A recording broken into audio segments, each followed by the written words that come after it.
Everybody, my name is Lynn Solang and I'm an intuitive shaman, amongst other things. I'd like to welcome you all today to my very first TV show, Enlightened Conversations with Lynn Solang.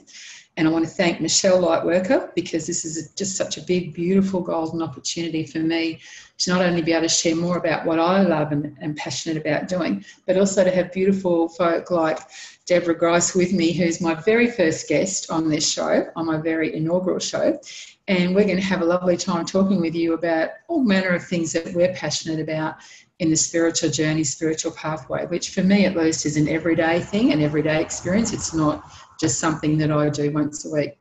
So just to give you, and I'm reading from a piece of paper just so that you know, so I'm very clear and do this the right way for Deborah.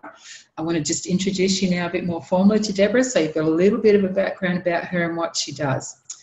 Deborah works with women who are feeling lost and unsure of where their life is heading, to enable them to get clear about their life purpose and simply feeling fulfilled. I know for a fact that she's in the process of writing a book at the moment about her own life experiences. So she's a really genuine, passionate person that I was fortunate enough to meet via Red 10, which is a global organisation for women. So welcome, Deborah. Thanks, Say hello to our good folk out there. Hi, everyone. Thank you for having me. You're most welcome.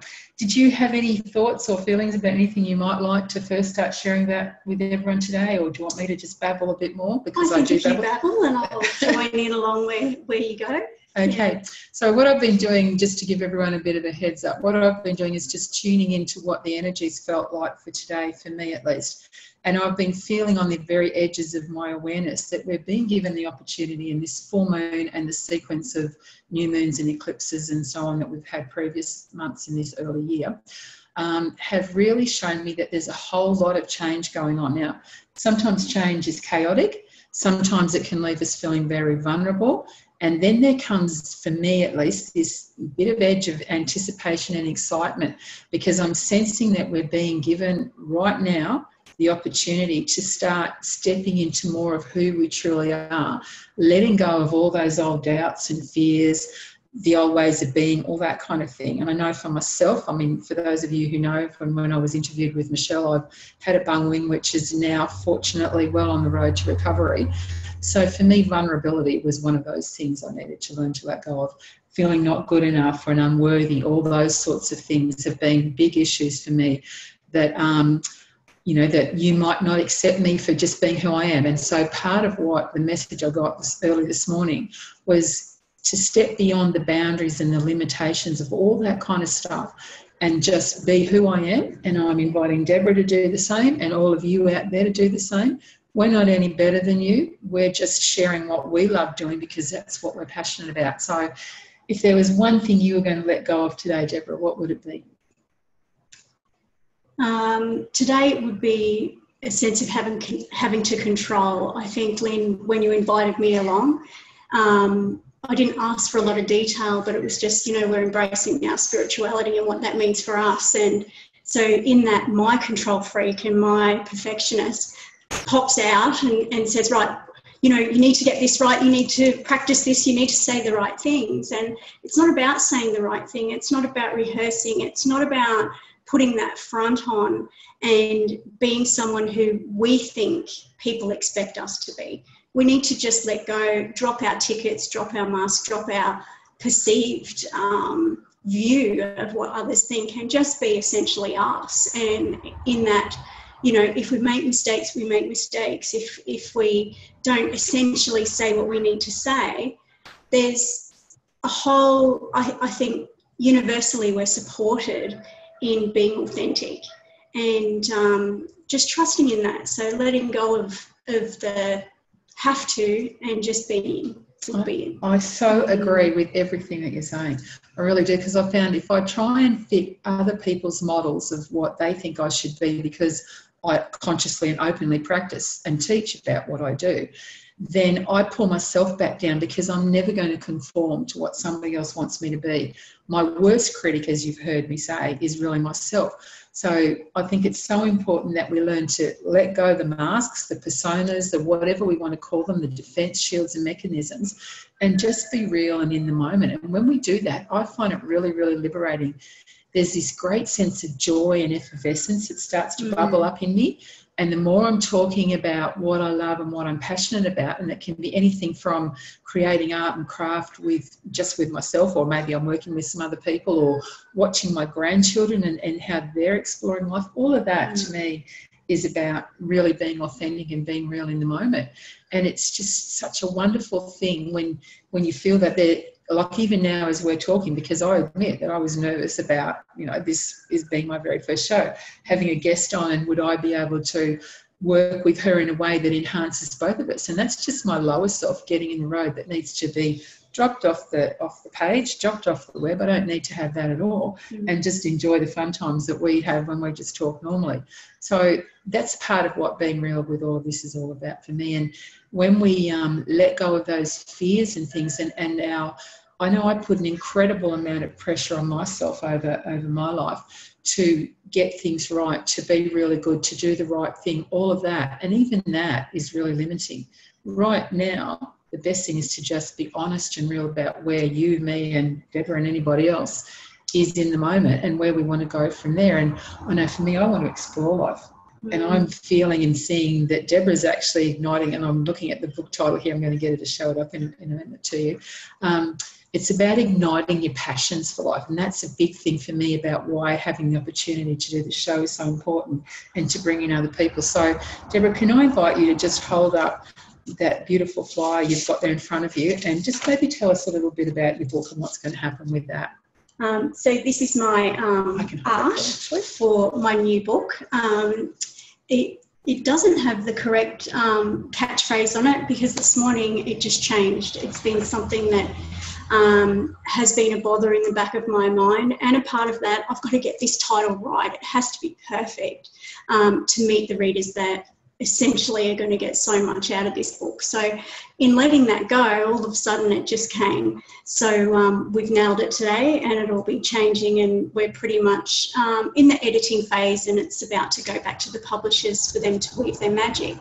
So the book in itself, I never intended to write a book. I'm very goal-oriented, and have a range of card products that help people stay in a great mindset and positive vibe, and explore themselves and reveal those masks like we were talking about. And with the book, I thought, everyone has said, you have to have a book. That's the right thing to do, and I've resisted that because I didn't want to go with, the right thing to do. Yeah. But more and more the universe was showing up these different signs and messages, if you will, that it's time to write the book. And essentially, I didn't know why I was going to write it. And my publisher said, she said, there's a reason why you create these cards.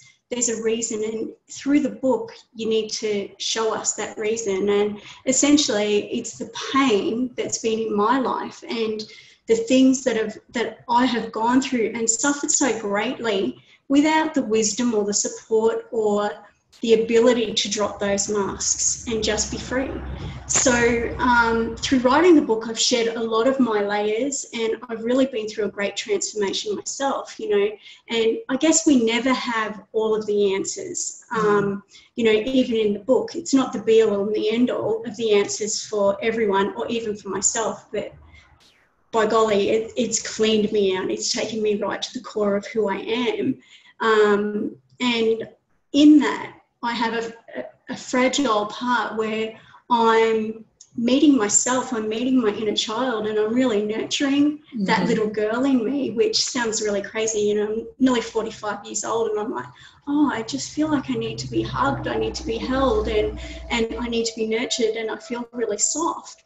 And I've realised that I need to embrace playfulness with that, and a sense of fun. And then I go to, well, as a 45-year-old woman, well, what is fun for me? And where can I be more playful? I love that. Yeah, there's so much curiosity that's come out of the book, as much as the depth and the core of what I've been birthed into the world with, and what I've carried that isn't mine, what has just tarnished a lot of who I thought I am. So there's so much growth that's come out of it for me, and I really hope that when readers do read it, that they can get whatever it is for them, and have the understanding that we just can be ourselves. It's okay to be ourselves, and we will be accepted for who we are, probably more so than with the masks that we wear, because we all know when we meet someone, it's like, oh, I'm getting that funny vibe, or oh, I can see she's holding back, or oh, if only she could see herself, and the greatness that people often see in us that we don't see in ourselves. So we just need to chill out and be. I so agree with what you're saying. It's like when you start dabbling and playing and going within and I found over my life, it's very humbling, and also, I don't know, it's like a seesaw ride for me. When I'm being creative is when I'm being my really authentic self. I love creativity. I write as well. I write for a number of magazines. I also teach art, amongst other things. And when you're sharing your writing and your art with other people, it's a baby within you. You go through like a birthing process with it, and as you're going through that birthing process, as any woman who's been pregnant can probably relate to, and even men or women that haven't had children, when you're creating, it's like you start to delve really deep within you, don't you? And so I say the good, the bad and the ugly will emerge and start to reveal itself. And it's in the process of being willing to meet those aspects of ourselves, to engage with not only that fearful stuff in us, but also the joy, the wildness, the wonder, the magic of it all. That's when the real beauty and the real gifts start to emerge. And if you're willing to really go there and sit with those parts that are uncomfortable and then reach out for help, what happens is you start to develop your own, what I call the intuitive shaman. So you start tuning into her or him, and she or he guides you to help that little inner child that's been frightened about writing and revealing a whole lot of stuff that's been submerged for very many years. And then show and tell your work to the world is, for me at least, hugely challenging. So when I used to be called the anti-artist at art college and at uni, because I didn't like art exhibitions, because I actually found it quite threatening having other people critique my work. It was like a way, for me, it seemed to symbolise what had happened in my own childhood, and not feeling good enough and being told little girls should be seen and not heard and all that kind of stuff. So now I'm finding that my art is becoming freer and wilder and more creative, because I'm being real to me. I'm being real about what works in my world, just like Deborah's saying she's doing in hers. And even to be able to be brave enough to go, it's at the publishers, but you know what? I'm going to change the title or the colours or the whatever, because this isn't actually resonating for me, doesn't work anymore.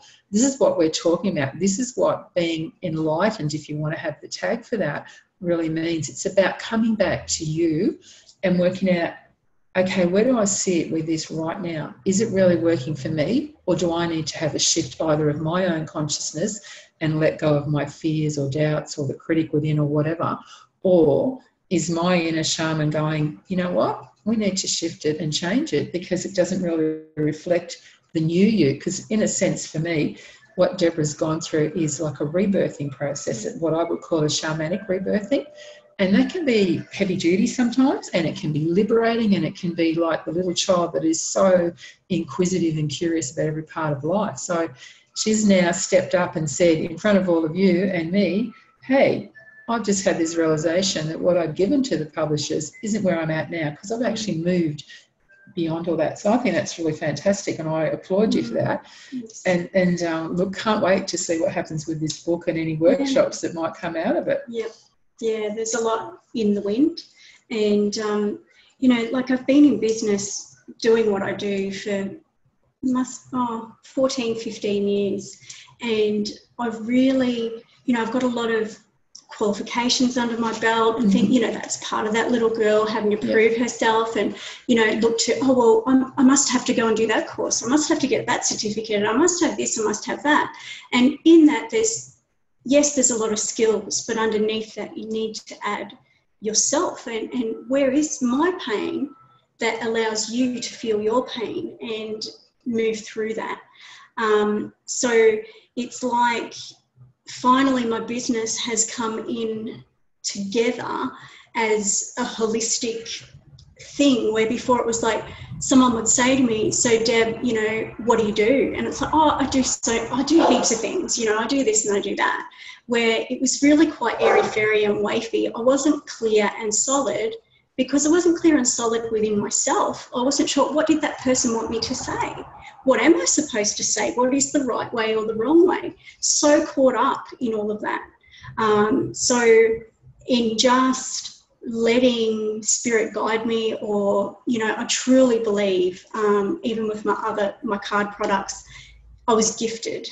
It just came in and it came out, and I was just organically delivering this stuff that I, you know, never thought I would be, you know, smart enough or clever enough. And it's not even about being smart enough or clever enough. It's just tuning in and following that calling. You know, it's that gift that has been given to me, and to stop in all the busyness and just go, oh, I just need to write this, or I need to action this, or listening to the people that show up, and all of a sudden you go, oh, a light bulb, I need to act on that. Keep showing up. So yeah, once again, it's just coming back to that authenticity and hearing that higher calling and being real about it. You know, there's no textbook with creation. It's just creation. It's just there. And it's a process in motion, isn't it? It never ever ceases.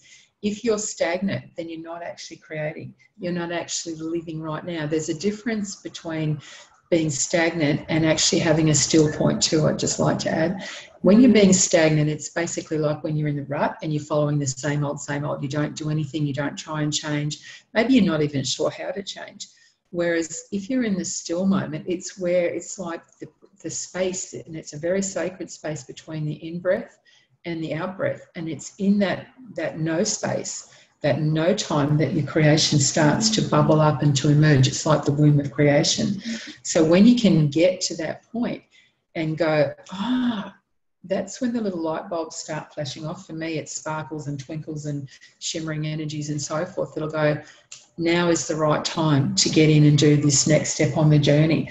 And so that to me is also a higher expression of the inner child. Often the inner child can be a wounded part of ourselves, but there's also, and I really want to encourage everyone to explore this, there's also the counterbalance to that. There's the inner child that is spontaneous and creative and wild and free-spirited. And that's what I wrote my little morning blog this morning about on Facebook. It's about that wild, free spirit, because that's the part of us that is divinely connected always to the Creator. Eternal never, ever leaves us. It's, some people call it your core star, some people call it your spirit, some people call it your divine essence. However you choose to term it is fine. But when you're in that space, in that moment, everything that has been an issue for you just dissolves and drops away. And it's a really magical place to be in. I find when I'm being creative, I'm so in the moment of what's going on with me, whether I'm taking photographs of the full moon because it's been magic the last few nights, or whether I'm sitting down and as I had to do for the last 3.5 months, learn how to write and draw left-handed, which is part of what I teach people as an artist anyway.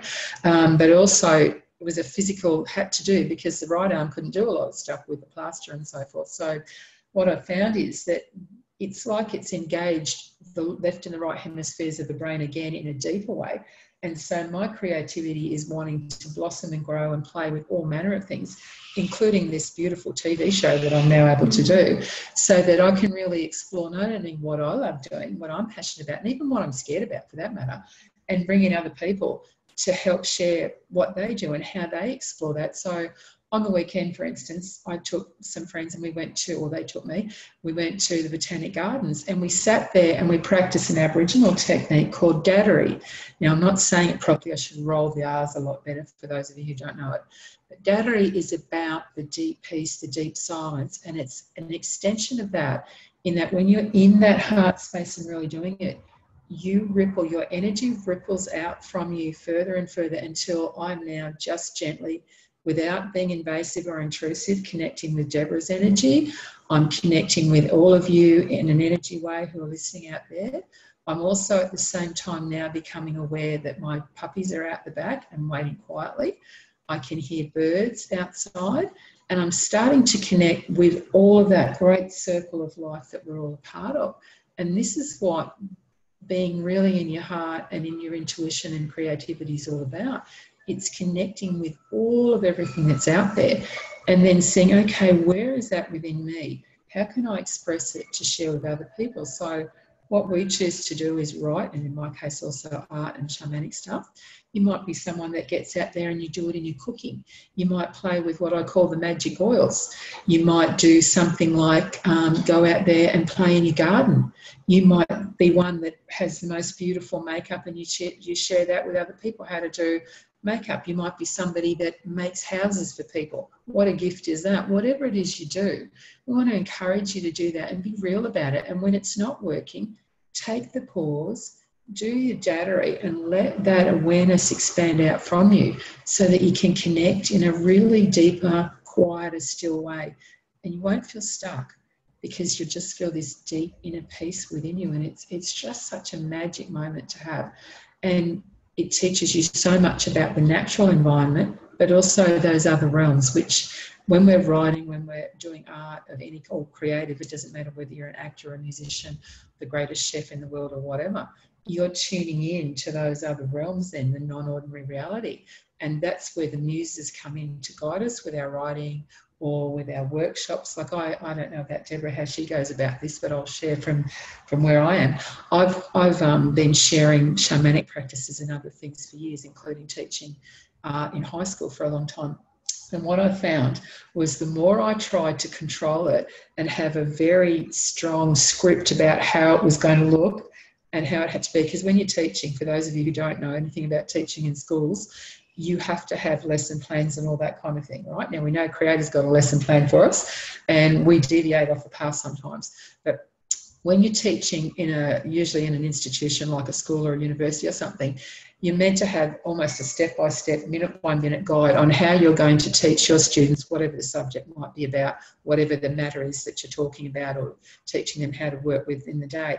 And I found very early on in that teaching process, and then as I got more into doing more of my spiritual stuff, the more I tried to make it a formulaic process with this is step 1, 2, 3 and so on, the more it all went out the door, because I wasn't allowing, not only for my own wild spirit, but for the wild spirit of the people I was working with and whatever the Creator wanted to bring in.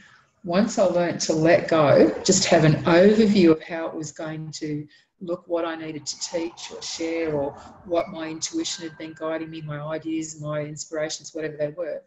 Once I had that, just an overview of it, then I could let go and allow for the free flow with spirit. Have you found that for yourself when you're teaching or writing? Definitely.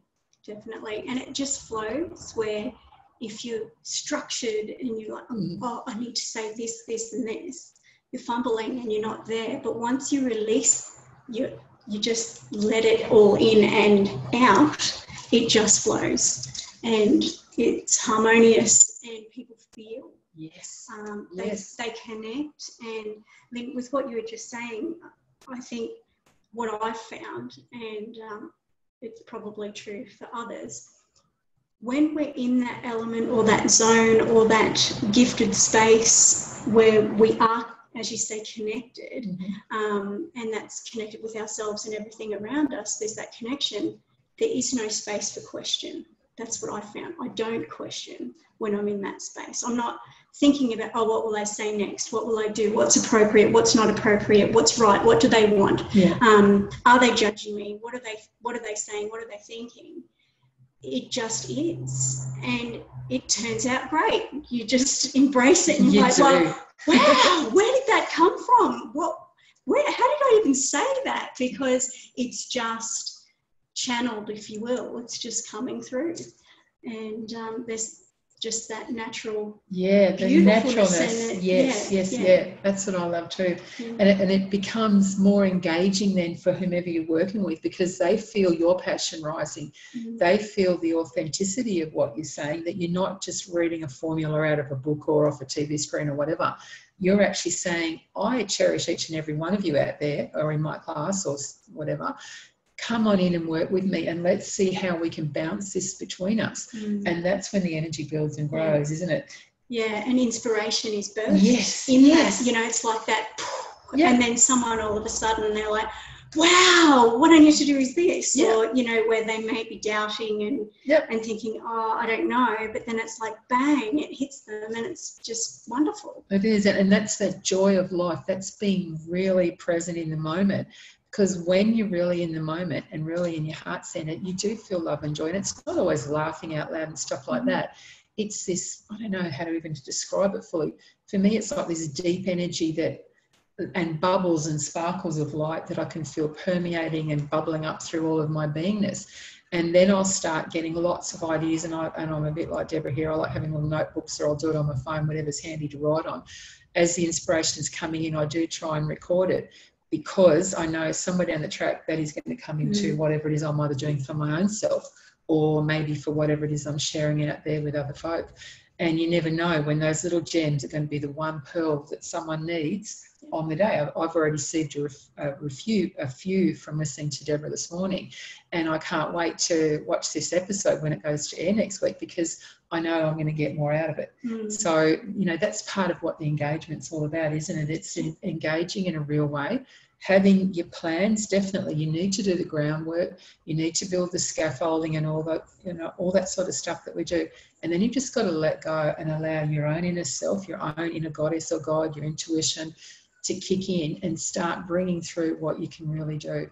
And you will just amaze yourself once that happens. Like, I know part of my teaching, for instance, and I was working with other people. I was living up in Rockhampton, and I finally started to find my tribe, so to speak, up there, people I could communicate with and work with. And I was sitting down in a circle one day, and it was one of these learning experiences where someone had wanted me to write a very formal ritual, so they knew exactly when everyone was coming in for the full moon, because we were going to drum and all this stuff. So I did that. Well, it went out the door in about 5 minutes. And in the end, we just let go and allowed spirit. And we were sitting down, and it was my first experience of Goddess coming through. Like, I've connected with Goddess for very many years. She's my version of the Creator, each to their own. And I'm sitting down in the circle, and all of a sudden I could feel this shift coming within me.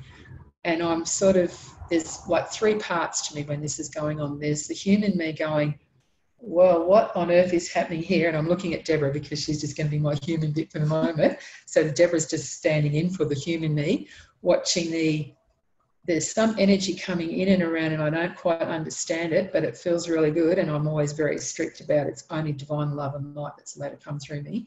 And then I can feel my higher self observing, and it's like these three parts start to interact. And then the lady that I was working with turned to me, and she just went, "Hello, Elder, how are you?" And it was like all the fear dropped away, all the I'm not good enough dropped away, because Spirit, Goddess, had come through, and I was seeing through her eyes. The person I was working with acknowledged that, which helped me to consciously ground it. And from that was when I started channeling the star languages, which when I do, just fills my heart with so much joy. And it helps me transcend those fears of being human and not being allowed to be heard, because we are allowed to be heard. Each and every one of us has a right to our voice, however we express it, whether it's through a written thing, through TV shows like this, whether it's your little daily comments on Facebook, or how you interact with your family, your loved ones and people around you. I just find it so humbling, and I know that I'm really in my heart zone like right now, because all I can feel right now is this huge love for all of us, for all of you, to be able to be true to yourselves. And it doesn't mean you have to be up on stage or on TV or anything like that. It just means, what do you really love doing? Get on and do it. If you're a writer out there like Deborah is, and I am in a different way to her, I'd encourage you to get out there and do that. Get in touch with us after the show and say, I want to come and learn from you, or how did you get going, or whatever it is you need, or just be inspired by that, to get up and write your book, your poem, your script for a film, because that might be the one film that helps change the world. And who knows, in this day, we certainly need some good energy out there on the media scene, don't we? Yeah, yeah. And just to add that, it may not even be to go and write it or create it. You might already have something written. Yeah. Or you have, some amazing stuff in a journal, or, a lot of people, like Lynn was saying, she used to be afraid to show her art. They do these things and then they fear letting it see the day of light because of all that stuff we're talking about that we hang on to that's not ours. So, you know, pull it out, dust it off, show someone. You'll be really blown away by showing someone something of, you know, something that you have created in that space we're talking about. You know, it might be a cake that you made. It may be a special recipe that you just keep to yourself. You know, invite friends around, share it, you know, show people. Have a little celebration. You know, I've been afraid to show you what I've been doing or what have you, and celebrate you and what you're doing. Oh, yeah. Celebration is good. Yeah. Definitely required. Yeah. When you achieve whatever the little goal is or the middle or the big goal, and you get your work out there, whatever your work is, do celebrate it. Celebrate who you are. It's like a rite of passage, and we don't have enough celebration of the really meaningful rites of passage. So I want to encourage you to do that, because it's so good, and it's a way of acknowledging not only what you can do, but inviting other people to come in and celebrate with you, and that inspires others to just get on and do their thing as well. All we can do is the best person that we are in the moment, and living that life is really important. Your life's not meant to be wasted. So whatever your job is out there, whatever you see is your thing to do, get on and do it to the best of your ability and celebrate that, because you've just helped make a difference in this world and help transform what's going on out there. It's that authentic self that's really important, and it takes little steps and sometimes a great big giant leap of faith to try something new out and to see how that's going to go.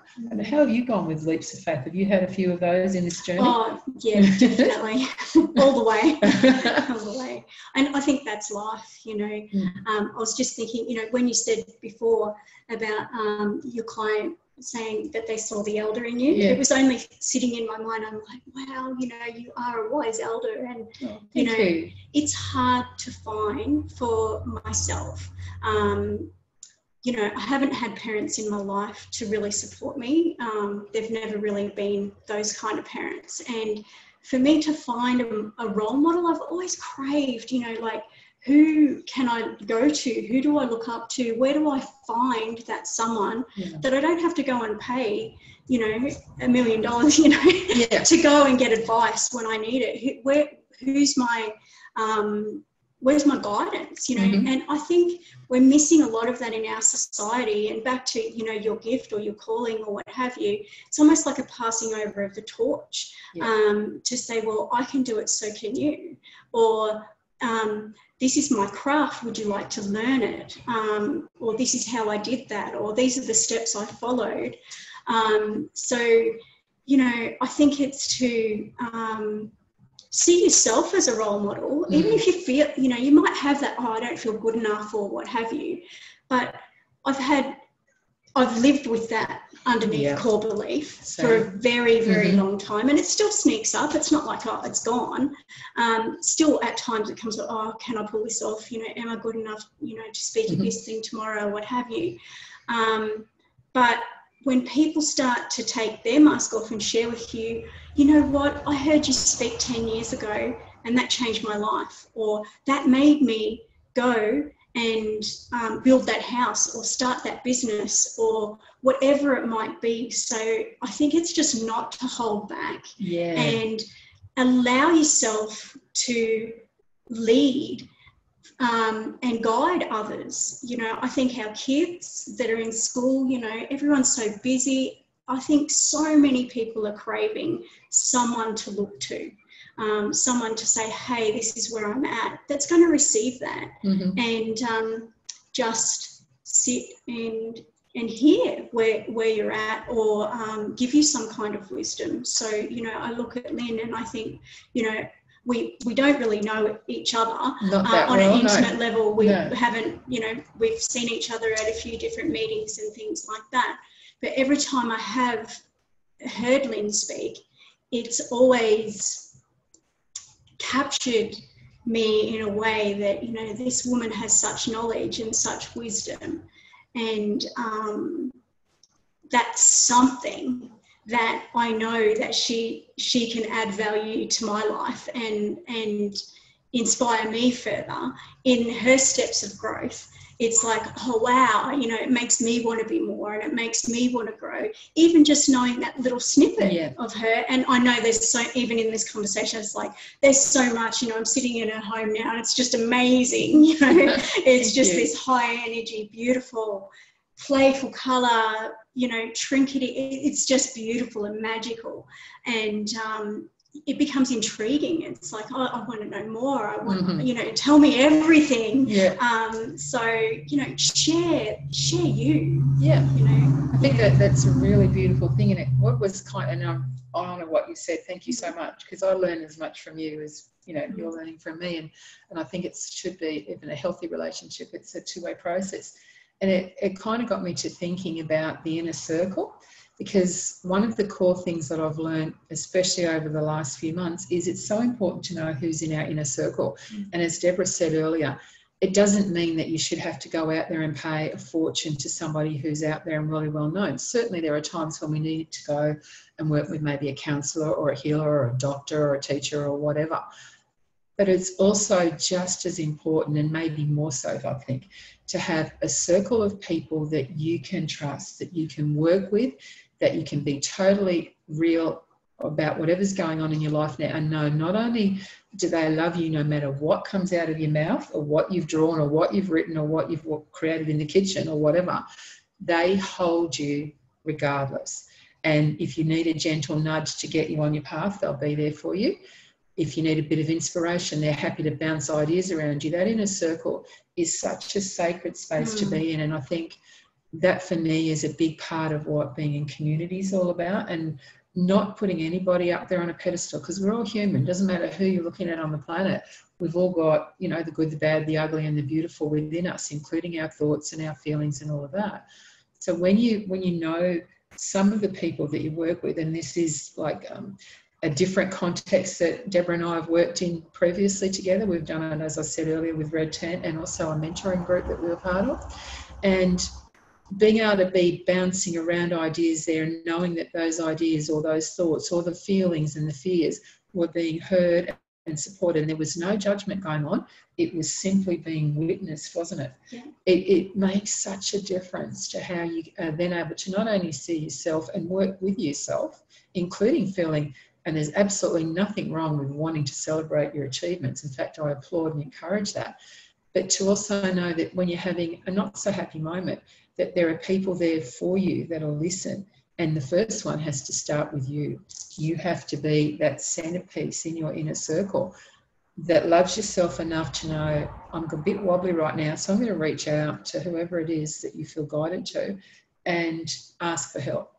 Because when we have those strong inner circles, we learn to really play with life together in such a good way. And it's like those interconnecting rings on that beautiful, great big web of life that's all around us, the flower of life grid. When you look at the way they interact, one circle connects to another, it's like a great metaphor for that interconnection of all beings on the planet, including Pachamama herself, and then whatever is beyond.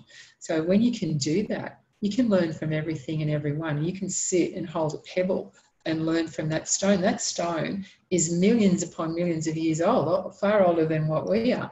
What wisdom's it got to teach you? What does it want to show you?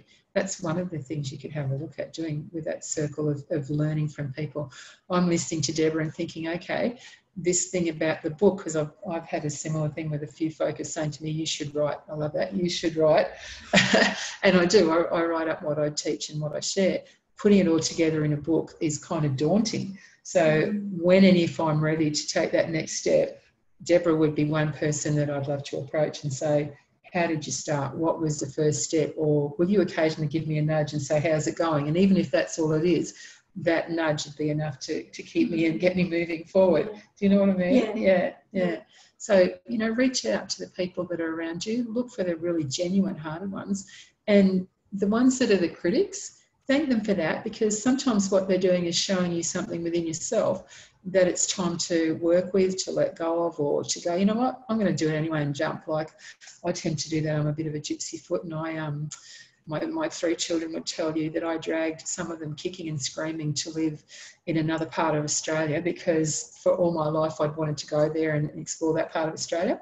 So yeah, they weren't exactly happy at the time, but it turned out to be a great experience for all of us, meeting a whole lot of other people, exploring life and all that. And I think exploring life is part of what the journey is all about, isn't it? Yeah. However, whether you're living in the little cave up in the Himalayas or like we are in houses in parts of Australia, it doesn't matter. Have you got anything you wanted to add to that? Anything there?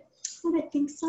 Yeah, no, that's kind of feeling all right for you? Yes. Yeah. So one of the other things that I think is really important in that circle of learning and sharing and all of that is to know that in this day and age, it'd be really wonderful to see, like, women have wonderful things like Red Tent that they can go to, and you can be part of a community of women that work with you. Or you might have a circle of artists or writers or musicians or people that are passionate about cooking, or a group that love going camping out in the bush or by the beach. All of that sort of stuff is healthy living, and I think that's a big part of what this whole idea behind Michelle's Enlightened Conversations is as well. And I wanted to be able to engage people in that sort of part of everyday living as well. So how I'm sort of leading me into, how did you find balancing being a wife and a mum with doing your creative work, your writing? How did you come to some sort of a balance there? Okay. I'm in my 3rd marriage, and my husband has 2 boys, and I've got a son and a daughter who I share care with their father. So it's quite complex. It's a crazy dynamic at times with what I live with, and what we go through, although it improves every week. It has been chaos, to say the least, at times, as well as building a relationship, between my husband and myself. So another part, like, I always find there's 3 areas of my life that are hard to balance. So we've got my relationship, we've got my health and fitness and weight, and then my work, which I don't look at as work. I look at that as my creativity. So anything that I do associated with my work, whether I'm with a client or I'm writing or I'm creating or massaging, whatever it is that I'm doing is my spirituality. It's not so much work or my job, it's just what I do. So balancing those 3 things I find very, it's taxing at times. I'll find, like, this first term has been crazy with school. I just don't know what's happened. Where's the term gone? We're nearly at school holidays again. So embarking on a book with all of that stuff, it was like huge, but I knew it's what I had to do. It's just that, boom, this is right. And my husband leaves at 4 a.m. in the morning. So it's like, well, I've got a window of opportunity, 4 a.m. to, 6:30 when the kids get up. I can fit in my exercise and I can write this book. Wonderful. So essentially the book hasn't impacted my family at all. Now and then I just go, look, I just need to do this, or I need to work on that. And essentially because I think I haven't had to really nut it out or question or think about it, it's just been that gift. So mobile phones are great. I've just been, I'll have that hit and I'm like, hold it. I have to write a little note. And it's all those little notes and all the little 5 minutes that are available. Someone might be in the shower, we're at the doctor's and we're just waiting to go in or whatever. I just utilise, if something hits me, there it is. Yeah. And you can't plan creativity. No. It just happens. So, it's like, I think once we change our mindset, we kind of we open it, we allow for the wisdom or whatever it might be, that calling that says, okay, I'm going to action this. So I think in any given project or method of success, it's a series of small steps that lead to a successful ending or whatever it is. So I've utilised all of those small step every day towards my goal, and it's coming together. However, my publisher does say you're like a V8 engine. And I guess with the journey, or, my V8 engine hit the wall, just recently, like I'm in that last 5%.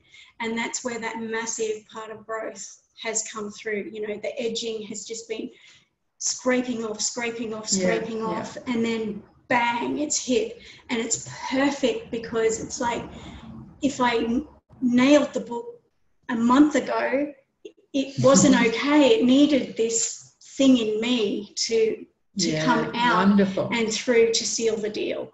So there's that allowance for flow, but moving when I needed to move, when I needed to speed and I needed to get it out, just going with that. So there's no structure, there's no timetable, there's no, you know, which I do live my life a lot by. But with the book, it's just like, it's more spontaneous. Here it is. And it just, I guess all those years people have been saying you need to write a book. Subconsciously, the book's been created. You know, it's been happening without me knowing. And then when the time came, bang, there it is. And that's how it goes, doesn't it? I find when you're in that natural flow, we've all got a repertoire of stuff out there that we love to do. And when finally you get the nudge to sit down and make it physical, whatever the making it physical means now, Deborah was talking about the cars and I'm hearing V8 chargers and all that kind of thing. Whether you're a car builder or you're somebody that's starting out as an artist or a songwriter or whatever, it's about taking those little steps and then just letting your own natural flow work for you. So by all means, have a look out there and see what other people are doing. I think that's really important. But as Deborah's just shared, she didn't have one set way other than here was a window of opportunity in the early hours of the morning that enabled her to do her exercise and be able to sit and write without an impact on family life, as it can do, especially if you're someone who's an artist in some way. It can be a very solitary time and you really need to have that space to be able to paint or draw or create your music, or you're experimenting in the kitchen or whatever it is you might be doing. And so you've got to find your way to do that, don't you? That's what I found. Like I have the liberty and the flexibility, if you like, at the moment in where I live, because I live by myself. I'm able to do what I want where I want within reason.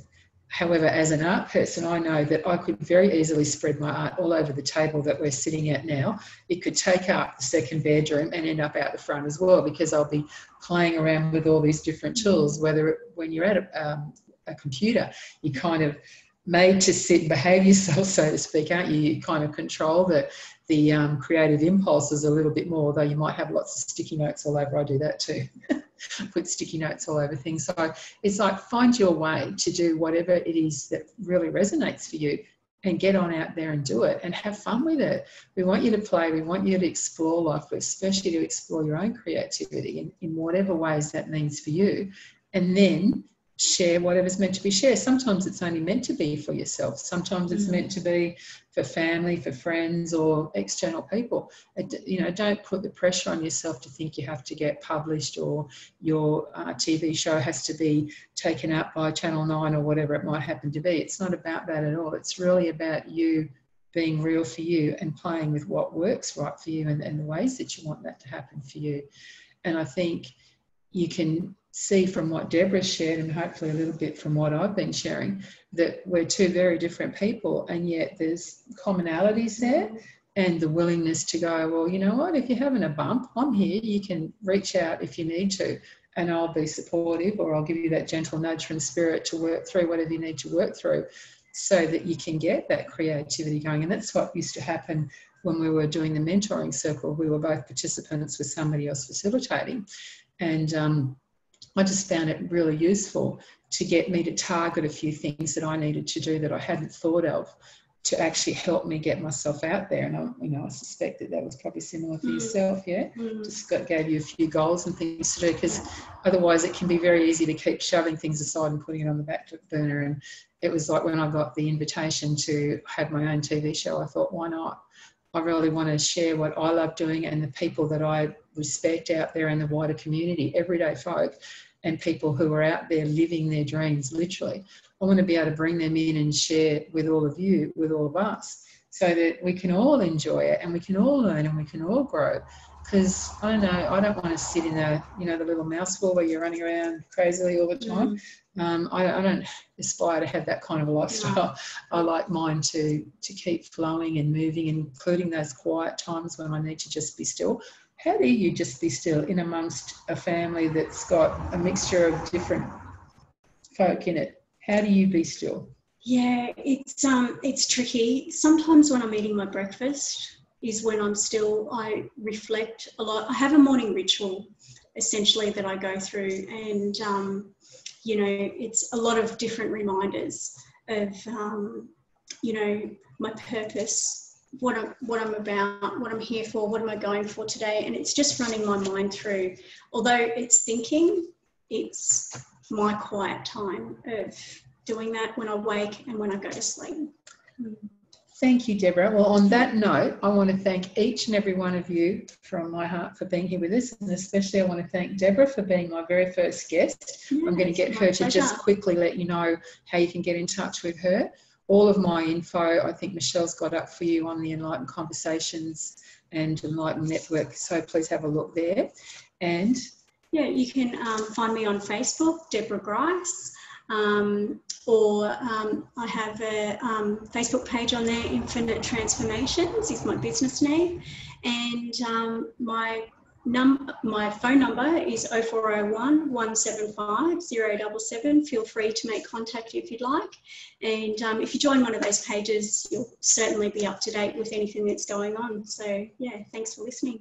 Thank you so much, everybody. We wish you the most beautiful, beautiful life. Have fun with what you're doing, and we'll see you in a couple of weeks.